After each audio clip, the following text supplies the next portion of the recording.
انتظامیہ کا کام بنتا ہے کہ وہ جلد از جلد اس حوالے سے ایکشن لے اور اس معاملے کی نوعیت کو سمجھے اور فوراً ان جو مجرمین ہیں، جو قاتلین ہیں، ان کو گرفتار کرے۔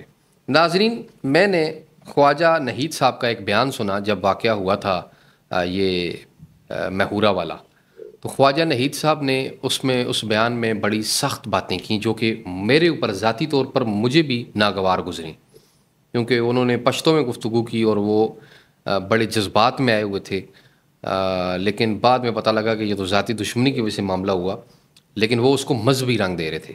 جتنے بھی لیڈران ہیں، چاہے کوئی بھی ہے، میں بغیر نام لیے کسی لیڈر کا، آپ اگر انتظامیہ پر اعتماد کرتے ہیں، حکومت پر اعتماد کرتے ہیں، آپ اگر کہتے ہیں کہ یہ جو قتل ہوا اس کی انتظامیہ کو دیکھنا چاہیے، انتظامیہ معاملہ کرے، سارا کچھ کرے، تو پھر آپ خود کیوں جج بن کے تو اس کیس کا فیصلہ کرتے ہیں؟ انہوں نے یہ لفظ استعمال کیے تھے اپنی تقریر میں دہرانا نہیں چاہتا، لیکن انتہائی سخت الفاظ انہوں نے جذبات میں آ کر یہ دہرائے، جن الفاظ کو تمام لوگ کنڈیم کرتے ہیں، وہ کسی صورت بھی جسٹیفائی نہیں ہو سکتے وہ الفاظ۔ لیکن میں نے ان سے رابطہ کیا، اچھی بات یہ ہوئی اس میں، میں نے ان سے رابطہ کیا تو ناہید صاحب نے میرے ساتھ ایک گفتگو کی۔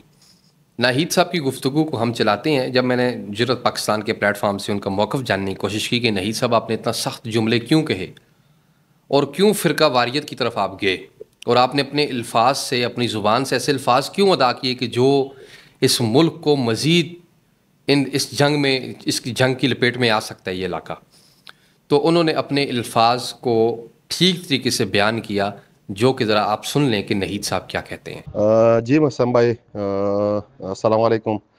مسلم بھائی، آپ کا اور آپ کی میڈیا سیل کا شکریہ میرے موقف لینے کے لیے۔ مسلم بھائی، آپ کو پتہ ہے کہ کل میں نے ایک بات کی تھی کہ یار کافر کی بات کی۔ آپ کو پتہ ہے کہ میں نے کہا تھا کہ کوہاٹ میں اور گاؤں کی سطح پہ جو معاہدے ہوئے، اور معاہدے کے باوجود جو لوگ یا سنی میں ہو یا اہل تشیع میں ہو، جو لوگ معاہدوں کی خلاف ورزی کر رہے ہیں اور بے گناہ لوگوں کو مارا ہے، ذاتی دشمنی کے باوجود مارا ہے، وہ کافر ہے، چاہے وہ میں ہوں چاہے دوسرے ہیں۔ دوسری بات، آپ کو پتہ ہے اگر دشمنی ذاتی ہو تو ایک آدمی کو مار دینا، باقی چمکنی قوم سے تعلق رکھنے والے اور منگل سے تعلق رکھنے کے بعد اس کو کیا قصور تھی؟ یہ دہشت گردی بار بار ہو رہا ہے۔ ہم چاہتے ہیں کہ قرم میں امن ہو، امن اس طرح نہیں آتے۔ اہل سنت والجماعت مظلوم قوم ہمیشہ کی طرح وہ کہہ رہے ہیں کہ ہم امن چاہتے ہیں، لیکن بار بار خلاف ورزی ادھر سے ہوتے، پرچنار سے ہوتا ہے۔ میں نے یہی کہا تھا کہ جو بے گناہ مسلمان کو قتل کرتا ہے، چاہے وہ اہل سنت میں ہو چاہے وہ اہل تشیع میں، وہ کافر ہوتا ہے، وہ کافر ہے۔ ناظرین، افسوسناک واقعہ تھا یہ، مینگک کے علاقے کے جو لوگ تھے ان پر ہوا، مخزئی کے مقام پہ، جو کہ جتنا بھی کنڈیم کیا جائے کام ہے۔ خواجہ نحید صاحب کی آپ نے گفتگو سن لی کہ وہ کہہ رہے ہیں کہ میں ہر اس بندے کو کافر سمجھتا ہوں کہ جو چاہے وہ شیعہ یا سنی ہے، لیکن بے گناہ کو قتل کرے گا، چاہے اس کا کسی مسلک سے بھی تعلق ہے، میں اس کو کافر سمجھتا ہوں۔ یہ نحید صاحب نے کہا کہ میں نے ایک فرقے کو صرف وہ نہیں کیا، کرٹیسائز نہیں کیا، بلکہ جو لوگ بھی چاہے ذاتی دشمنی کی بنیاد پر بھی کسی کو قتل کرتے ہیں، چاہے مذہب کے نام پہ کسی کو بے گناہ قتل کرتے ہیں، تو وہ نحید صاحب کے مطابق جس مسلک سے بھی تعلق رکھتے ہیں وہ کافر ہیں۔ بڑی اچھی بات ہے، انہوں نے اپنی بات کو کلیئر کر دیا۔ ناظرین کرام، اس کے علاوہ 12 ربیع الاول کا جو جلوس کل ہوا، انتہائی افسوس کا مقام ہے، صدا کے مقام پہ میرے پاس وہ ویڈیو آئیں کہ جس میں تکفیر کی گئی ایک مسلک کے خلاف اور باقاعدہ طور پہ کافر کافر کے نعرے لگائے گئے۔ او بھائی، ہم کون ہوتے ہیں؟ ٹھیکہ ہم نے کب اسلام کا اٹھا لیا ہے؟ یہ اللہ والے کام ہم نے کب سے شروع کر دیے ہیں؟ یہ کام تو خدا کے ہیں کہ کسی کو کافر، خدا نے بتانا ہے کہ یہ کافر ہے اور یہ مسلمان ہے۔ اتنی جذباتیت، اتنی مذہبی منافرت کہ ہم اپنے آپ میں ایک دوسرے کو کافر کہنے لگے ہیں۔ خدا را، آلریڈی حالات خراب ہیں، آلریڈی وہاں پہ قتل و غارت جاری ہے، آلریڈی یہاں پہ اس طرح کی ڈیلی واقعات آ رہے ہیں، تو اس میں بھی جذباتیت۔ بڑا اچھا کیا توفیل شاہین صاحب نے ایک بیان دیا اور کہا کہ ان لوگوں پہ ایف آئی آر کٹنی چاہیے جن لوگوں نے یہ کام کیا، اور غلطی ہوتی ہے۔ ہم ان کو اپریشیٹ کرتے ہیں جو کہ اہل سنت کے مشر ہیں، لیکن یہاں پہ میں اہل سنت کے مشران سے بھی گزارش کروں گا، آپ لوگ بھی ان لوگوں کو ایکسپوز کریں اور ان پہ پرچے کروائیں، چاہے وہ مشران ہیں یا چاہے وہ عام آدمی ہے۔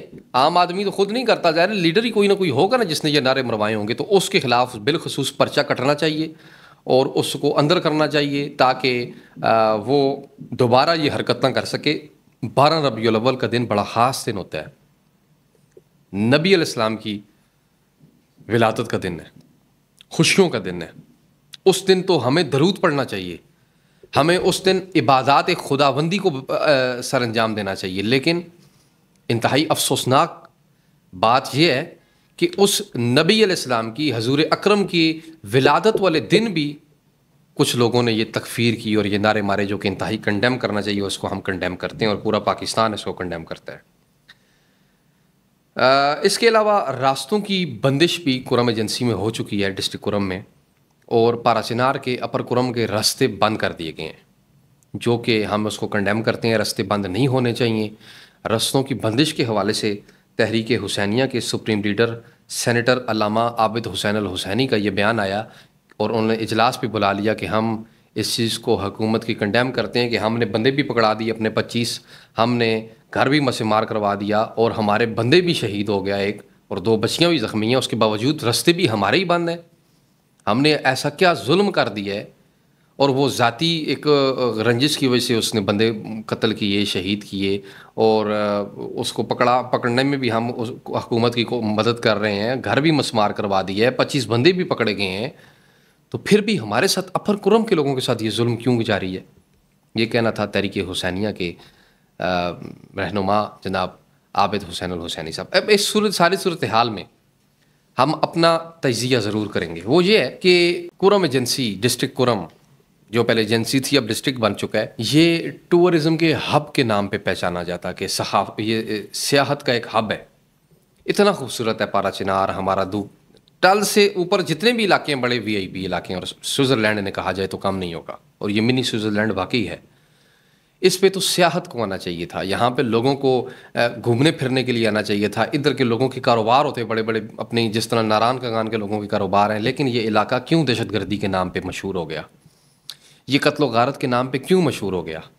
خدا را اب بند کیا جائے یہ کام. اوپر سے مسئلہ یہ ہے کہ وہاں کے لوگ جذباتی بھی بہت ہیں. پٹھان ویسے بھی جذباتی ہوتی ہیں, لیکن وہاں پہ تو ایکسٹرا ہی جذباتی ہیں, کیونکہ بیچ میں مذہب بھی انوالو ہو چکا ہے. ایک مرتا ہے ایک سائڈ سے تو دوسرے کہتے ہیں کوشش کریں کہ ہم 6 ماریں. ایک سائڈ سے اگر ایک شہید ہو چکا ہے تو بجائے دوسری سائڈ سے دوسروں کو مارنے کے, اس جس نے ایک مارا ہے نا, مل کے اس کو پکڑو. اور جو یہ مذہبی منافرت وہاں پہ پھیلا رہا ہے, فرقہ واریت پھیلا رہا ہے, سیکٹیرین وائلیشن کر رہا ہے, حکومت سنسیئر ہو, حکومت سیریس ہو, اس معاملے کو دیکھے.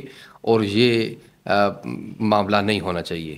مجھے نہیں سمجھ آتی کہ روڈ پروٹیکشن کے نام پہ ہم نے اربوں روپے لگا دیے, لیکن یہ روڈ پہ کیوں بندے مرتے ہیں, یہ روڈ پہ کیوں معاملات ایسے ہو رہے ہیں, سمجھ سے بالاتر ہے. بارکیف انتہائی افسوسناک واقعہ, بالخصوص ان بچیوں کے ساتھ جو ظلم کیا گیا, انتہائی افسوسناک. جتنا بھی ہو ہم کنڈیم کرتے ہیں اور گزارش کرتے ہیں کہ خدا را امن کو خراب نہ کیا جائے, خدا را فرقہ واریت نہ اس کو بڑھاوا دیا جائے, فرقہ واریت کو ختم کیا جائے.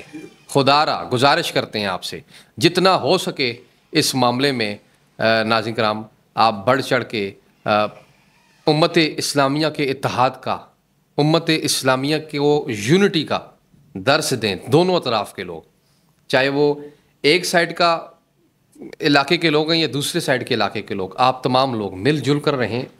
ربیع الاول کا مہینہ تو بڑا خاص مہینہ ہے میرے بھائی.